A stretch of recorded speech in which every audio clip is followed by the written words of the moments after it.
From the headquarters of Telesur English in Quito, Ecuador, this is From the South, and I'm Jose Daniel Lopez.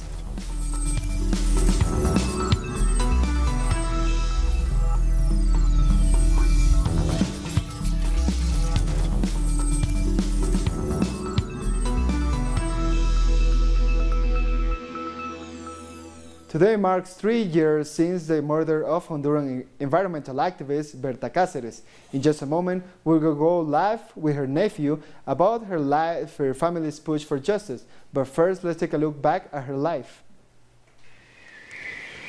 In 2006, when the Honduran government announced construction of a dam on the Gualcarque River on the land of the Lenca indigenous people in Rio Blanco, the community felt their government had completely failed them. Not knowing what to do, they approached environmental activist Berta Cáceres, who herself was a member of the Lenca community. Berta organized the community and confronted both the government and giant construction companies, including one of the world's largest construction companies, DESA. She knew how important the river was for the community and her people. Cuando iniciamos la lucha de Río Blanco, when we started the fight for Rio Blanco, I would go into the river and I could feel what the river was telling me. I knew it was going to be difficult. But I also knew we were going to triumph, because the river told me so.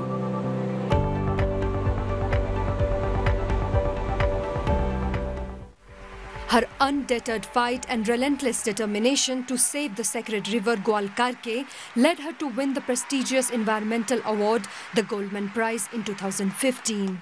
Somos custodios ancestrales del pueblo Lenca, resguardados además por los espíritus de las niñas, que nos enseñan que dar la vida de múltiples formas por la defensa de los ríos es dar la vida para el bien de la humanidad y de este planeta.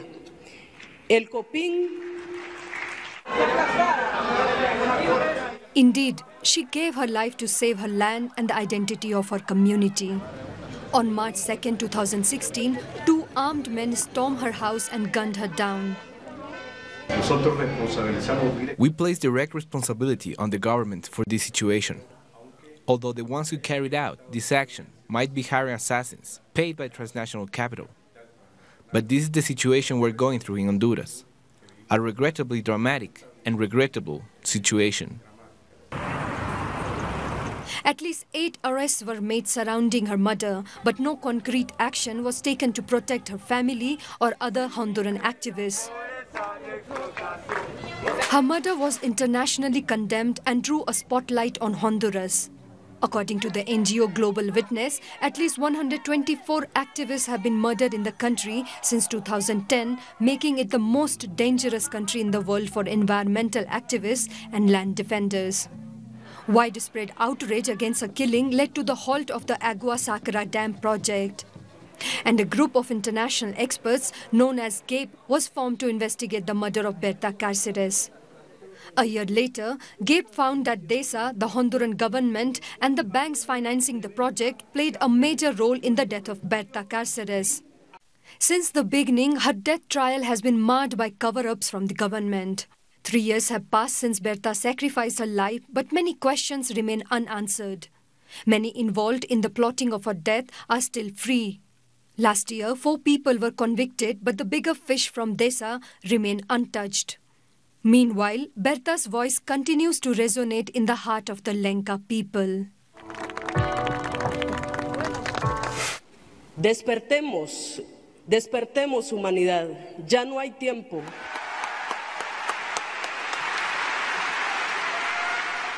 We're now joined live by Silvio Carrillo, journalist and Berta Cáceres' nephew. Thank you for joining us, Silvio. For having me. You have been fighting for justice since day one. Do you think you have gotten it? No, not at all. I mean, just to correct something really quickly, there's been 7 people that have been arrested and convicted, and then an 8th one is supposed to go on trial now soon, but they haven't announced it yet when the trial is going to happen. They've had this man in custody for a year. And he's only one more person in the long chain of people that are involved in this assassination. There are direct links to people that are higher up that people that own the dam, the oligarchy that is allied with the government, that is part of the government. I mean, if here in the United States, if we wonder why people flee Honduras, why they are all fleeing Honduras out of Central America, Guatemala, Honduras, places like this, is because there are governments like this that do not care about justice, that care only about protecting their own oligarchy, their control and power of Honduras. And, you know, this is why people leave. And so, no, we have not until this government is dismantled and we get justice, the intellectual authors are actually investigated. 3 years on, none of that has happened. So no, not at all. Now, do you think the authorities are going after the true masterminds of the assassination? The true masterminds? No, not at all, because I think they're affiliated. There is evidence directing towards the government, towards the people that own the dam. They are one of the wealthiest family in Honduras, in Central America, and they have complete control over what happens, over the police, over the military. And this government of Juan's corrupt government of Juan Orlando Hernandez is consolidating power. He's making sure generals are kept in place and that are loyal to him. He's making sure they're being taken care of and getting promoted. So no, I mean, those intellectual authors are, you know, running rampant and doing whatever they want. It's business as usual. And this is all really happening because the U.S. government continues to support this government, this dictatorship that is occurring in Honduras right now. Now, what's your message to the authorities in Honduras and the United States? I mean, I chuckle because, you know, my message is turn yourselves in. You know, let's have a true democracy in Honduras. This is what Berta was fighting for, not this corrupt oligarchy that simply controls every aspect of daily lives in Honduras, you know, from gas to water to energy to the deodorant you buy if you're able to afford deodorant. I mean, people in Honduras are starving at 60% poverty rates. Stop being so corrupt. I mean, I don't even know what else to say. We are so frustrated. But this is the main problem behind this thing continuing. This people fleeing and the lack of investigation and justice in Berta's case is that the U.S. continues to support them.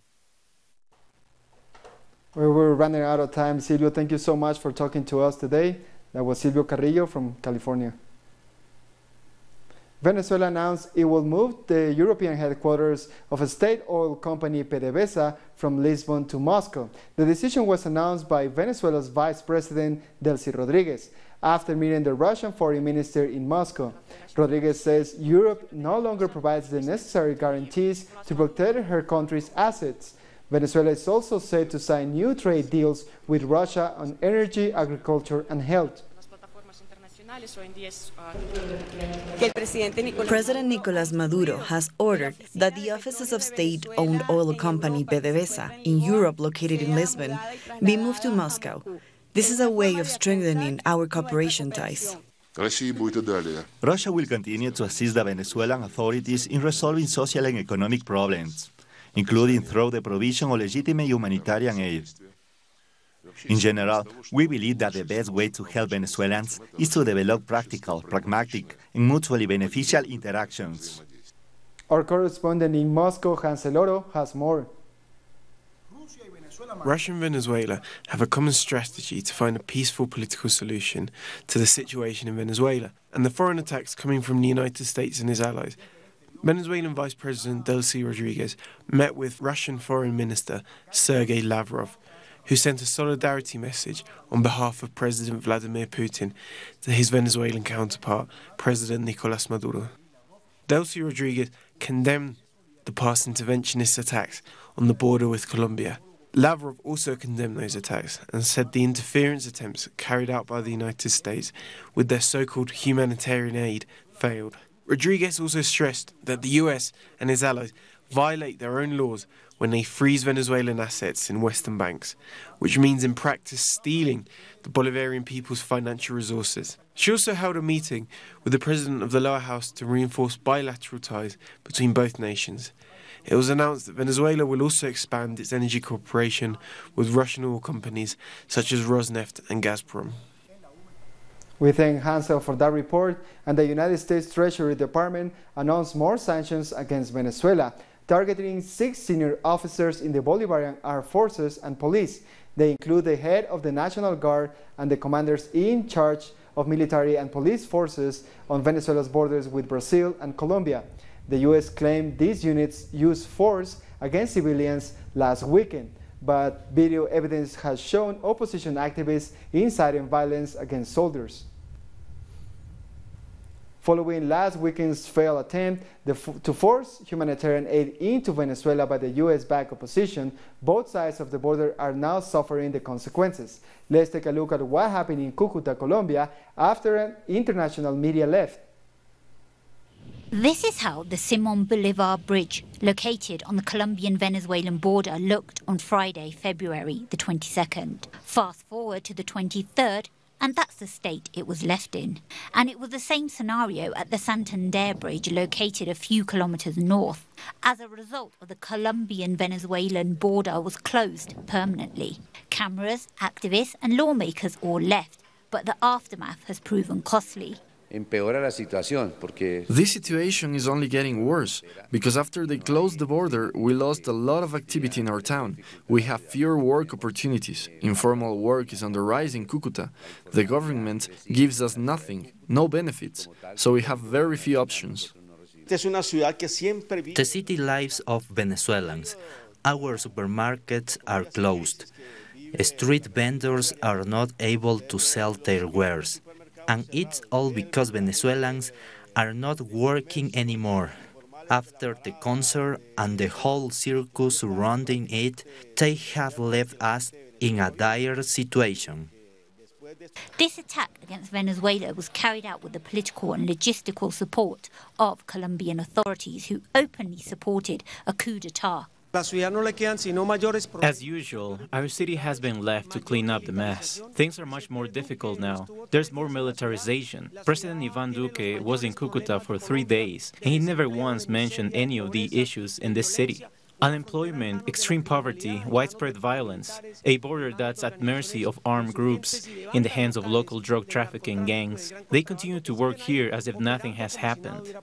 Cúcuta is strategically located for a possible military invasion of Venezuela. There are many people who support a military invasion of Venezuela, but they have no idea what war is.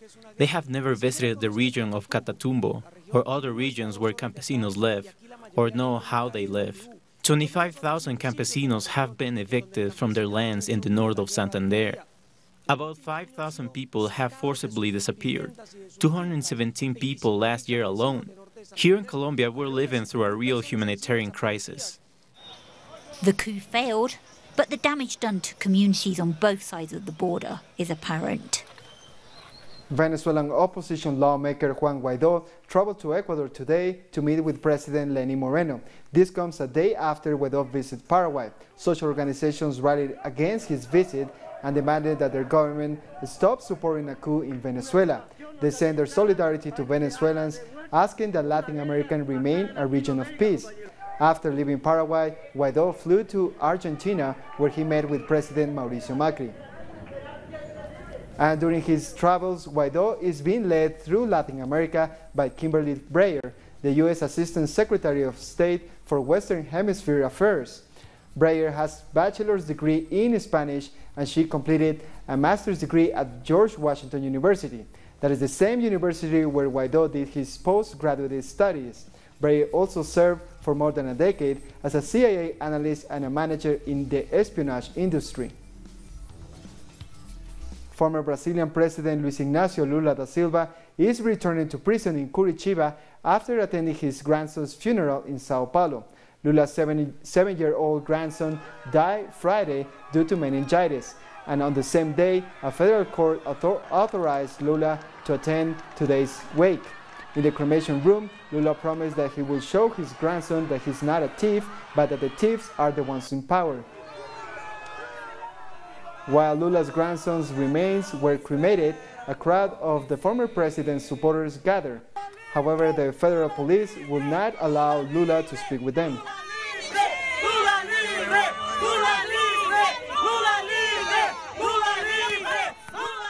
At least 8 people are dead as Indian and Pakistani soldiers continue to clash in the disputed region of Kashmir. The two sides have continued attacking each other's posts and villages, even after Pakistan handed back a captured Indian fighter pilot whose jet was shot down Wednesday. Tensions between the two nuclear powers have been high since a suicide car bombing on February 14 that killed at least 40 Indian paramilitary police. And all the fighting has led hundreds of people to flee their homes. There was very heavy shelling there. For the past 3 or 4 days, India has been shelling very heavily. Our children became sick because of the stress. Since we were in danger of dying because of fear and hunger, we came here. We are in great trouble. India is firing too much and we couldn't get any food or clothes. Where could we go in the mountain? We are very distressed. We'll be back in a minute. Stay with us.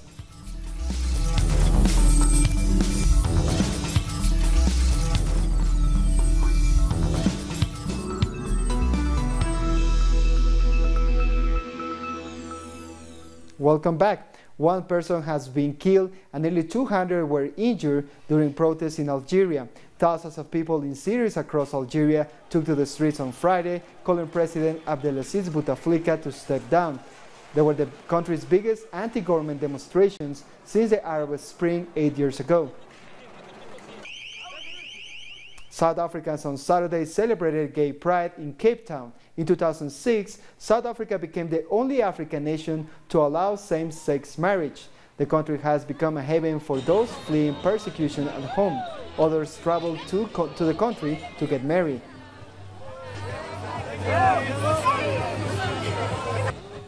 Straight community is still not as accepting. So events like this say to the straight community, we're here, hear us, see us, we're here.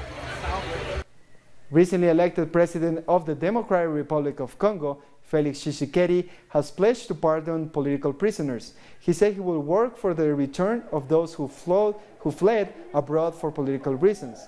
He also promised that the judicial system will be administered by honest people who are prepared to fight corruption. Within 10 days, I will take a measure of granting a presidential pardon to political prisoners who have been sentenced by decisions that have been overturned. Sierra Leone's Minister of Agriculture, Joseph Dadema, declared the western chimpanzee a national animal. The minister also announced several measures aimed at boosting wildlife conservation, including 2 more chimpanzee sanctuaries. Sierra Leone is home of more than 5,000 western chimpanzees. That's the 3rd largest population in the world. First, I hereby declare the western chimpanzee troglodytes virus, that's the biological name, as the national animal for Sierra Leone. Madagascar has been hit by a surge in measles cases. According to the World Health Organization, from October 2018 through February 2019, more than 66,000 cases and about 900 deaths have been reported. Doctors are warning against complacency, saying people are waiting too long to go to the hospital. Measles has always been considered as a common disease. People use decoctions. The population has somewhat neglected the virulence of measles, and they only come to hospital when it is a really complicated stage. More news in a minute. Stay with us.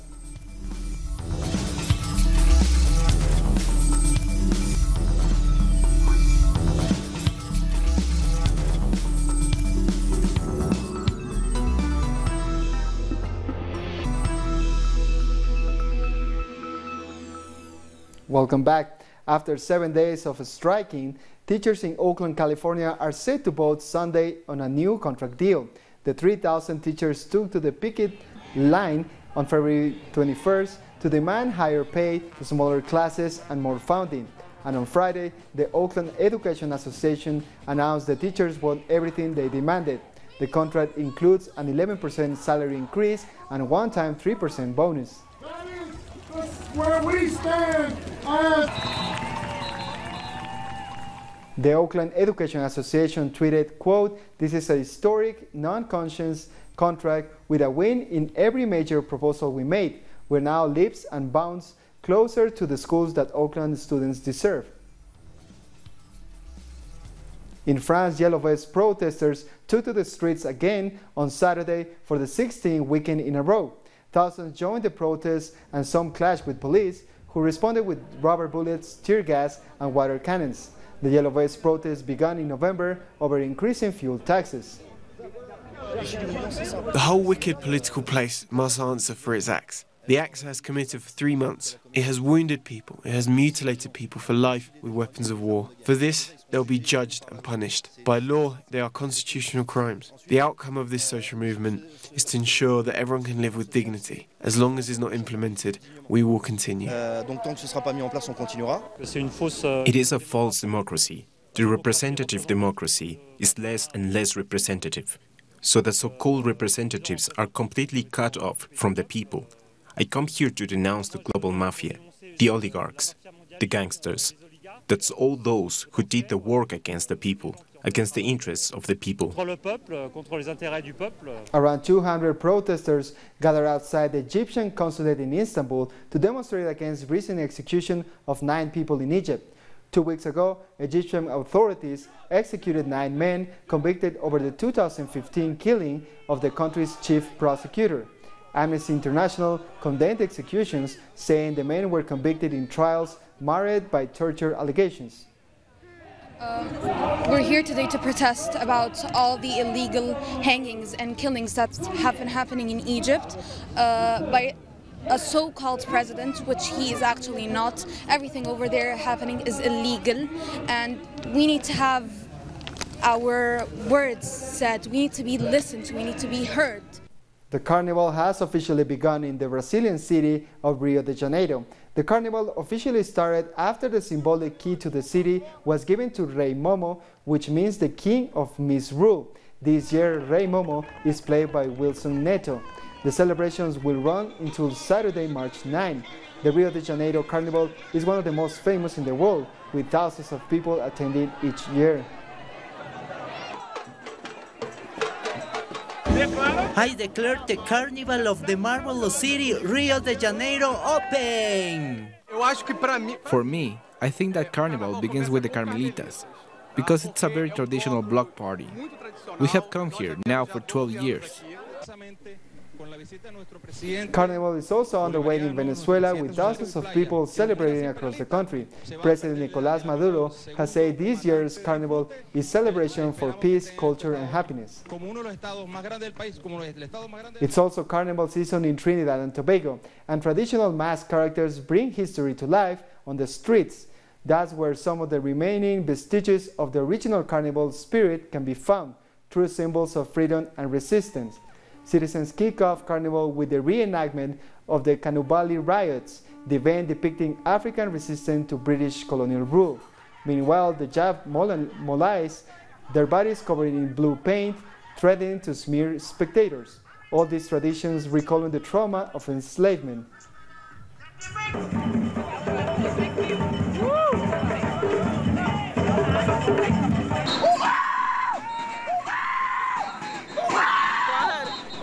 And we come to the end of this news brief.